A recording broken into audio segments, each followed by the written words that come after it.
ইসলামী hawker শ্রমিক আন্দোলন বাংলাদেশ কর্তৃক আয়োজিত আজকের কেন্দ্রীয় কমিটির পরিচিতি সভার সম্মানিত সভাপতি জনাব মোহাম্মদ গোলাম সরওয়ার,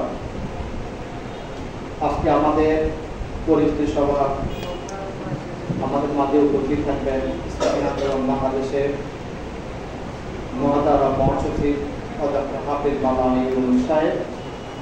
আমাদের মাঝে উপস্থিত থাকার কথা ছিল ইসলামী শ্রমিক আন্দোলন বাংলাদেশ কেন্দ্রীয় মহাতারা সভাপতি জনাব মাওলানা খলিলুর রহমান সাহেব। উনি জরুরি কাজের জন্য সাংগঠনিক বিষয়ে বরিশাল চলে গেছেন এবং আমাদের থেকে অনুমোদন নিয়ে গেছেন, তো উনি আজকে আমাদের প্রধান বক্তা উপস্থিত থাকবে না। আমাদের মাঝে উপস্থিত আছেন ইসলামী শ্রমিক আন্দোলন বাংলাদেশের কেন্দ্রীয় মহাতারা সহসভাপতি জনাব হারুনুর রশিদ সাহেব। উপস্থিত আছেন ইসলামী শ্রমিক আন্দোলনের নেতৃবৃন্দ, আরও উপস্থিত আছেন হকার সংগ্রাম পরিষদের অন্যতম যুগ্ম মহাসচিব, উপস্থিত আছেন হকার সংগ্রামের খায়ের সাহেব, আরও উপস্থিত আছেন আমাদের সংগঠনের নেতৃবৃন্দ, দিনদার হকার ভাইয়েরা। ইসলামী শ্রমিক আন্দোলনের পক্ষ থেকে আপনাদেরকে মোবারকবাদ অভিনন্দন জানাই। আপনারা জেনে আছেন ইসলামী হকার শ্রমিক আন্দোলন বিগত 10 বছর আগে অনুষ্ঠিত হয়েছিল আন্দোলন সংগ্রামের মাধ্যমে। এই দলটা মাঠে ময়দানে কাজ করেছিল। আমাদের সাংগঠনিক কাজের জন্য বেগমানের জন্য বিভিন্ন ব্যাঘাত ঘটার কারণে আমরা কিছুদিন স্থগিত ছিল। পুনরায় এখন আমরা হকার শ্রমিক আন্দোলনের কাজকে বেগমান করার জন্য আপনাকে আহ্বান করেছিলাম। আপনারা আমাদের মাঝে উপস্থিত হয়েছেন, আল্লাহ পাকের শুকর। ইসলামী হকার শ্রমিক আন্দোলন কেন, কিসের জন্য গঠিত হয়েছে? আপনারা জানেন এই দেশে 45 লক্ষ হকার পুরা বাংলাদেশে। হকারদের মধ্যে বিভিন্ন সেক্টরের হকার আছে। ফুটপাত এক শ্রেণীর হকার,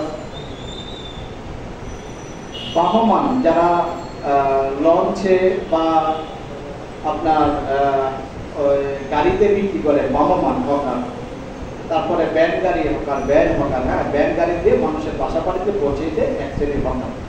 আরেক শ্রেণীর আমাদের হকার আছে, তারা কি পত্রিকা বিলি করে বন্টন করে বাসা বাড়িতে পৌঁছে দেয়, দোকানে বিক্রি করে পত্রিকা হকার। আরেক শ্রেণীর হকার আছে আমাদের সাপ্তাহিক হলিডে মার্কেট বা মেলা বসে, যেখানে আমরা হলিডে মার্কেট হকার বলি। এই 6 ধরনের হকার আছে সারা বাংলাদেশে, প্রায় 40 থেকে 45 লক্ষ হকার। এর মধ্যে ঢাকা মহানগর আছে 4 লক্ষ অধিক হকার।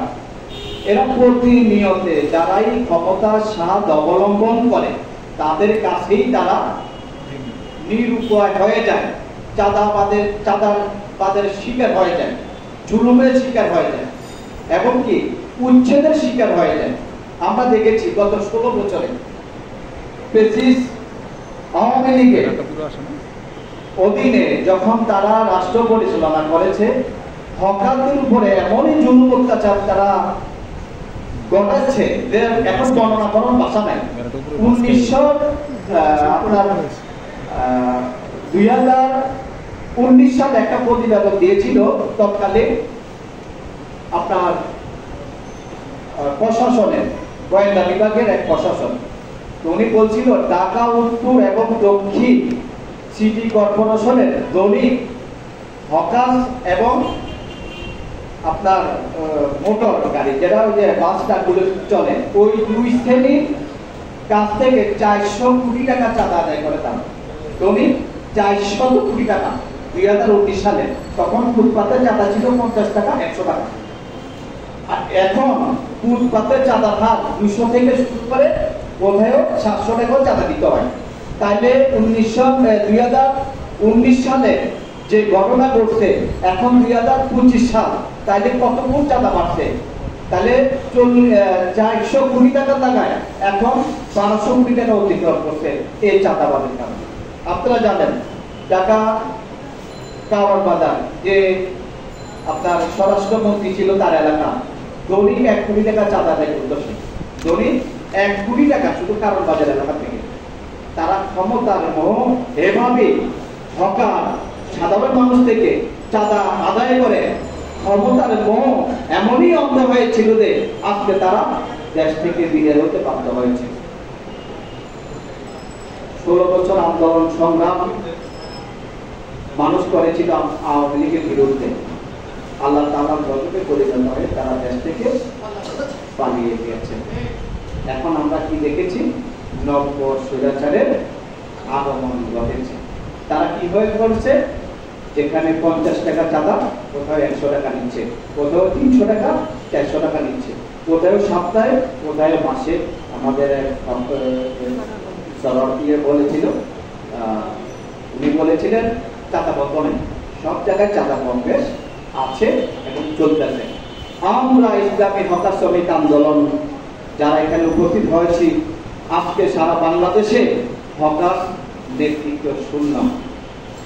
আমরা যদি হকারদের পাশে দাঁড়িয়ে হকারদের দাবিগুলো আদায়ের মাঠে না কাজ করতে পারি, ইনশাআল্লাহ সমস্ত হকার আপনাদের অধীনে কাজ করতে বাধ্য হবে, যদি আমরা সকলের ঐক্যবদ্ধ হয়ে মাঠে ময়দানে কাজ করতে পারি।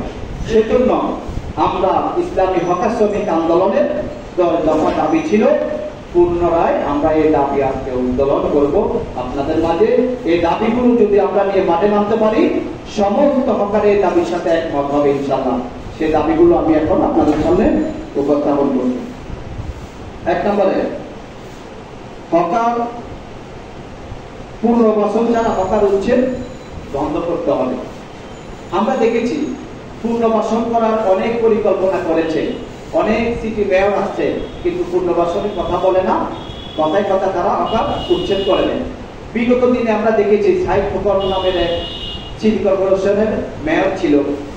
বিগত দিনে রাতের অন্ধকারে 2টা বাজে তারা পল্টন মোড় থেকে আমাদের হকার শ্রমিকের দায়িত্বশীল তার মালগুলো প্রায় 2 লক্ষ টাকার মাল ওখান থেকে গাড়ি দিয়ে চোরের বদল নিয়ে পালিয়ে গেছে এবং পরের দিন তারা নিলামে বিক্রি করে দিয়েছে। আমরা তীব্র নিন্দা প্রতিবাদ জানিয়েছিলাম, আজকেও আমরা জানাচ্ছি। প্রতিবাদ আমাদেরকে করতেই হবে। প্রতিবাদ ছাড়া আপনি কখনো আন্দোলন সংগ্রাম ছাড়া আপনি কখনো দাবি আদায় করতে পারবেন না বা হবেও না। আন্দোলন সংগ্রামের কারণে আওয়ামী লীগ উচ্ছেদ হয়েছে। আন্দোলন সংগ্রাম না করলে আওয়ামী লীগ কখনো উচ্ছেদ হতো না। তাহলে আন্দোলন সংগ্রাম প্রতিনিয়ত আমাকে আপনাকে করতে হবে যদি আমরা আমাদের দাবিগুলো আদায় করতে চাই। তাহলে পুনর্বাসন ছাড়া হকার উচ্ছেদ করা যাবে না, এটা আমাদের 1 নম্বর দাবি। 2 নম্বর দাবিটা হলো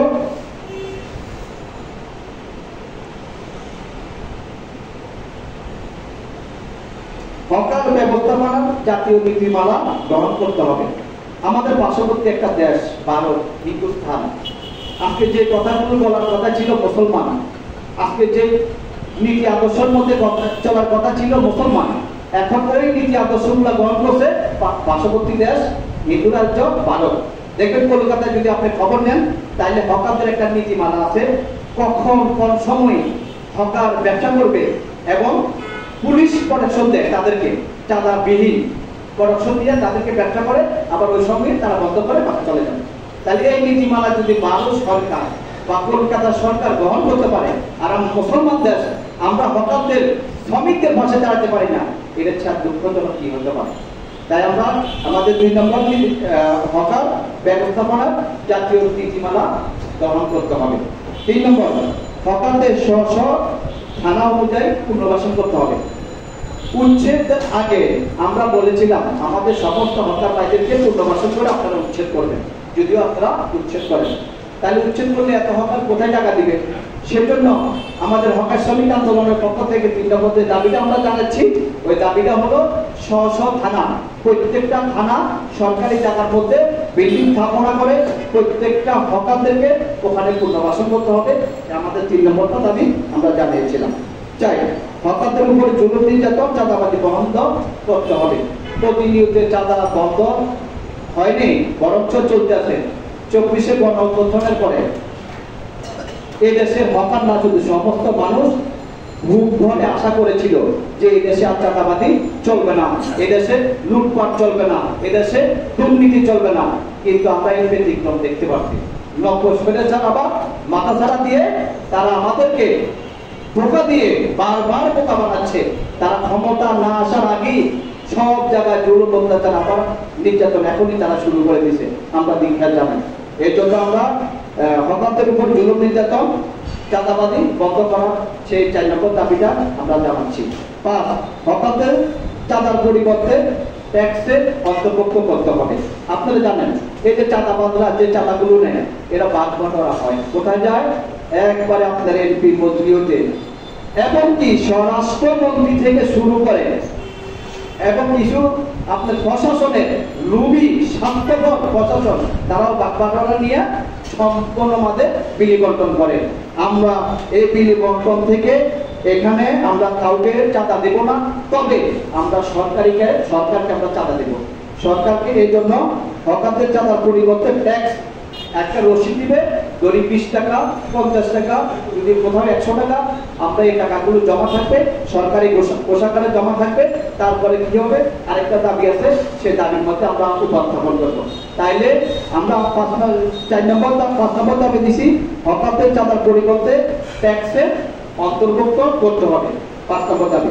6, হকার 15 বছরের জন্য 5 বছর মেয়াদী পরিকল্পনা গ্রহণ করতে হবে। এটা আমি একটু আগে আপনাদের যে 5 নম্বর দাবিটা বলছিলাম, যদি এই টাকাগুলো সরকারি কোষাগারে রাখা হয়, যদি 5 বছর ওই টাকা দিয়ে সমস্ত হকারের পুনর্বাসন করার চেষ্টা করে, ইনশাআল্লাহ এই টাকা দিয়ে হয়ে যাবে, সরকারের টাকা আর লাগবে না। কি হবে না? ইনশাআল্লাহ হয়ে যাবে। এখন আমরা 400-500 টাকা চাঁদা দিচ্ছি, যদি 100 টাকা সরকারকে আমরা দিই ট্যাক্স, এটা রসিদের মাধ্যমে, এই টাকাগুলো যদি 5 বছর জমা হয়, প্রত্যেকটা থানায় পুনর্বাসন করা সম্ভব হবে সরকারি টাকা ছাড়া। কি হবে না? এটা হবে। তাহলে 7 নম্বর, হকারদের তালিকা করে সরকারি ভাবে তাদের আইডি কার্ড প্রদান করতে হবে। এখন কে হকার কে হকার না, হয়তো সে আপনি একটু চাকরি করে, হয়তো কিনা ভালো একটা বেতন পায়, সে আবার বিকেল বেলা আইয়া কিছু মালামাল নিয়ে রাস্তার পাশে বিক্রি করে, উনি কিন্তু পূর্ণাঙ্গ প্রকৃত হকার না। সে ওই জীবিকা চাকরিতে একটু ভালো থাকার জন্য বসে। আর পূর্ণাঙ্গ হকারকে সকাল থেকে রাত পর্যন্ত সে যা বিক্রি করে সে হলো পূর্ণাঙ্গ হকার। আমরা বলছিলাম ওই ধরনের হকারদেরকে তালিকা করে সরকারিভাবে আইডি কার্ড প্রদান করতে হবে, যেহেতু সে বাংলাদেশে একজন নাগরিক হিসাবে একজন প্রকৃত হকার। এই দাবিটা আমরা উপস্থাপন করেছি। 8 নম্বর, হকারদের জন্য রেশনিং পদ্ধতি চালু করতে হবে। অনেকেই বলবে আপনি কি সরকারি লোক নাকি, আপনাদের রেশনিং চালু করবে কেন? আজকে দেখেন, বিগত দিনে দেখেন আপনারা, আমি দেখেছি করোনা মহামারীর মধ্যে মানুষ, বাবা মারা গেছে, সন্তান ঘরের ভিতরে দেখে রয়েছে, 3 দিন পর্যন্ত নারায়ণগঞ্জের লাশ পড়েছিল, কেউ ধরেনি। এত জঘন্য অবস্থা আমরা ছিলাম, 3 দিন লাশ পড়েছিল, তাও ধরেনি। অবশেষে স্বেচ্ছাসেবীরা যায় লাশটা দাফন করা হয়েছে। তখনই ভ্যান গাড়ি দিয়ে তারা বাসায় বাসায় মালামালগুলো নিয়ে বাল্টি করে রশি টাকায় 4 তলা 5 তলা পর্যন্ত পৌঁছে দিয়েছে। জীবনের মায় তারা করেনি। তারা হকার চেয়ে হকার না। আর কম দামে আপনি দেখবেন বাজারে যাবেন 260 টাকা কেজি মুরগি, অথচ ওই মুরগি আপনার বাসায় পৌঁছে দিব 240 টাকা বা 250 টাকা, তাও আপনি 10 টাকা 20 টাকা কমে পাবেন। তরিতরকারি কিনবেন বাজার থেকে 10-20 টাকা কমে কিনতে পাবেন হকারদের কাছ থেকে। বিভিন্ন জিনিসের কাপড় চোপড় নিয়ে যায় ভ্যান গাড়ি করে, দেখবেন বাজার থেকে 10-20 টাকা আপনি কমে হকারদের কাছে কিনতে পাবেন। কি কিনতে পারবেন না? তাহলে আমরা যে দাবিগুলো উপস্থাপন করছি, আমাদের দাবির সাথে কি একমত হবে না? এই হকার, আমরা এই দেশের মধ্যে 100% মানুষের মধ্যে আপনি দেখবেন 70-75% মানুষ নিম্ন এবং মধ্যবিত্ত। এরা সাধারণ মানুষদেরকে অল্প দামে প্রোডাক্টগুলো দিয়ে তাদের সেবা দিচ্ছে। আমরা কি দিচ্ছি? সেবা দিচ্ছি। এই সেবা দেওয়ার কারণে আমরা কিছু উপার্জন করি, আমরা পরিবার পরিজন নিয়ে চলি। কিন্তু এই সেবার মাঝে সরকার কি ছিল? আমাদেরকে রেশনিং পদ্ধতি দিতে হবে, কারণ আমরা ঠিক মতো ইনকাম করতে পারি না, সেবা দিতে যাই। এর জন্য আমরা রেশনিং পদ্ধতি চালু করতে বলছি সরকারকে। এই জন্য আমাদের 8 নম্বর দাবি। 9 নম্বর, হকার ছেলে মেয়েদের লেখাপড়া চিকিৎসা খরচ অর্ধেক করতে হবে। আমরা একটা দাবি দিয়েছিলাম। কেন দিব? এই দেখেন, আপনি এখানে আপনি তালিকাভুক্ত করেন 100 হকারের, 70% হকার তাদের ছেলে মেয়েকে লেখাপড়া করতে পারতেছে না অর্থের অভাবে। আজকে দেখবেন হকারের ছেলে কি হয়? হকার হয়। হকারের ছেলে হকার হচ্ছে, কেন হচ্ছে? টাকার জন্য সে পড়াশোনা করতে পারতেছে না। একটা মাদ্রাসা পড়ে একটা 8-10 হাজার লাগে, সে ইনকাম করতে পারে না 8-10 হাজার টাকা, সে পড়াশোনা করবে কিভাবে? তার ছেলে মেয়েগুলা মূর্খ হচ্ছে, তারপরে কি হয়? সে হকারি ব্যবসার মধ্যে জড়িয়ে যায়। আমরা এই জন্য হকারদের ছেলে মেয়েদের লেখাপড়া চিকিৎসা খরচ অর্ধেক করার জন্য সে দাবি জানাচ্ছি। 9 নম্বর। 10 নম্বরে হকারদের রাষ্ট্রীয় স্বীকৃতি দিতে হবে। হকারদের রাষ্ট্রীয় স্বীকৃতি দিতে হবে। যত হকার এই দেশে 80% হকার শ্রমিকদের মধ্যে একটা ভাগ শ্রমিক হলো হকার। এদের জানমাল নিরাপত্তা, তাদের বেচা কিনা, তাদের খবর নেওয়া একমাত্র সরকারের কাজ। এই জন্য হকারদের রাষ্ট্রীয় স্বীকৃতি দেওয়ার জন্য সেই দাবি আমরা সরকারের কাছে উপস্থাপন করেছিলাম। এই দাবিগুলো নিয়ে আমরা অতীত আন্দোলন সংগ্রাম করেছি। ইনশাল্লাহ আপনারা আসছেন, আমাদের এখনো আন্দোলনগুলো আবার আমরা বেগমান করবো আপনাদের মাধ্যমে ইনশাল্লাহ। আমরা যে 10টি দাবি দিয়েছি, আপনারা বলুন এই দাবিগুলো কি যৌক্তিক নাকি অযৌক্তিক? যদি যৌক্তিক হয়ে থাকে, আপনারা যদি কাজ করতে পারেন, ইনশাআল্লাহ এই দেশের মধ্যে 45 লক্ষ হকারের মধ্যে 1/3 হকার আপনাদের জন্য আপনাদের মধ্যে কাজ করবে ইনশাআল্লাহ। করবে কি করবে না? ইনশাআল্লাহ। ইসলামী হকার শ্রমিক আন্দোলন কোন নেতা কর্মী চাঁদাবাজি করে না, করার সিদ্ধান্ত আছে? ভবিষ্যতে করবে? করবে না। আমরা কাজ করব কি? জনগণের মাঝে ভালো কাজগুলো পৌঁছে দেওয়া এবং সকল সেক্টরে চাঁদাবাজি বিরুদ্ধে কথা বলা, চাঁদাবাজি বন্ধ করা আমাদের নীতি আদর্শের মধ্যে একটি কাজ। তাহলে ইনশাআল্লাহ আমাদের এই দাবিগুলো নিয়ে আমরা মাঠে ময়দানে কাজ করতে পারবো না? আমরা যদি ঢাকা মহানগরে 4 লক্ষের অধিক হকার, যদি 1 লক্ষ হকারদেরকে আপনারা সংযুক্ত করে মাঠে ময়দানে মিটিং করতে পারেন, আমি আপনাদেরকে কথা দিচ্ছি 5 বছরের মধ্যে ঢাকা শহরের মধ্যে চাঁদাবাজি চলবে না। যেখানে চাঁদাবাজি সেখানে আমরা প্রতিরোধ করতে পারবো না। আমাদেরকে কি করতে হবে? এখন আমাদেরকে কাজ করতে হবে, দাওয়াতি কাজ করতে হবে, আমাদেরকে প্রত্যেকটা হকারের কাছে যেতে হবে, আমাদের দাবিগুলো উপস্থাপন করতে হবে, তাদেরকে বুঝাতে হবে। যদি আমরা বুঝাতে সক্ষম হই, ইনশাআল্লাহ সমস্ত হকার আপনার মধ্যে কাজ করতে রাজি হবে। হবে না? তাহলে আমরা এই কাজগুলো করবো কিনা? সবাই আমরা হাত জায়গায় বলে নারায়ণ তাকবীর, নারায়ণ তাকবীর। আল্লাহ তাআলা আমাদের সকলকে ইসলামী হকার শ্রমিক আন্দোলনে এবং আমাদের নীতি আদর্শ মেনে কাজ করার তৌফিক দান করুন, আমিন। আরেকটা কথা বলবো আপনাদেরকে, আপনারা জানেন বিগত দিনে আমরা ইসলামী হকার শ্রমিক আন্দোলন কাজ করতে যে আওয়ামী ফেসিবাদী হকার লীগ নামের একটা সংগঠন ছিল, তারা আমাদের হকার শ্রমিকের বিরুদ্ধে মামলা করেছিল। তো আমাদের তৎকালীন রেজিস্ট্রেশন ছিল না, সেজন্য তারা মামলা করেছে। আর দ্বিতীয় কথা, তারা সরকারি দল ছিল। সেই মামলার মধ্যে আমাদের তখন সভাপতি ছিলেন আব্দুল মান্নান ভাই, আর উনি ছিলেন আমাদের সংগঠনের নাম। তো ওখানে আমি সভাপতি ছিলাম তৎকালীন। তো আমার বিরুদ্ধে মামলা না করে ওনার বিরুদ্ধে করে দিয়েছে, আর ওনার বিরুদ্ধে করে দিয়েছে। সব ওনারা বানাইছে সভাপতি, ওনারা সেক্রেটারি বানাইছে, ওনারা সভাপতি বানাইয়া মন্ত্রীদের একটা ঠিকানা দিয়ে মামলা করে দিয়েছে। সেই মামলা এখনো চলমান আছে। ইনশাআল্লাহ আগামী মিটিংয়ে ইসলামী শ্রমিক আন্দোলন বাংলাদেশ মিটিংয়ের মধ্যে ইনশাআল্লাহ এই মামলার নিষ্পত্তির জন্য আমি কাজ করব, আমি কথা দিচ্ছি ইনশাআল্লাহ। আর এই যে আপনারা দেখছেন আমাদের সহসভাপতি সাহেব উপস্থিত আছেন, আমরা আপনাদেরকে নিয়ে প্রথমে এই পল্টন শাখাকে আমরা ফর্ম পূরণ করে একটা রেজিস্ট্রেশন করব। এই রেজিস্ট্রেশন করলে কি হবে? অনেক ফায়দা হবে। এই ফায়দাগুলো আমাদের সহসভাপতি সাহেব আপনাদের সাথে আলোচনা করবেন, দীর্ঘ আলোচনা করবেন। আমরা মনোযোগ দিয়ে শুনবো ইনশাআল্লাহ, নাকি? আমরা এখানে আজকে আসছি কিছু জানার জন্য। যদি না জানি আমি নেতৃত্ব কিভাবে দেব, আমি যদি না বুঝি নেতৃত্ব কিভাবে দিব, নেতৃত্ব দিবার আগে আমাকে বুঝতে হবে এবং জানতে হবে, তারপরে মাঠে ময়দানে কাজ করতে হবে। তাহলে বুঝার জন্য আমরা যদি কেউ ঘুমের ভাব আসে, ইনশাআল্লাহ একটু পানি দিয়ে আমরা এখানে বলবো, ঠিক আছে ভাইজান? আসসালামু আলাইকুম ওয়া রাহমাতুল্লাহ। শুকরিয়া।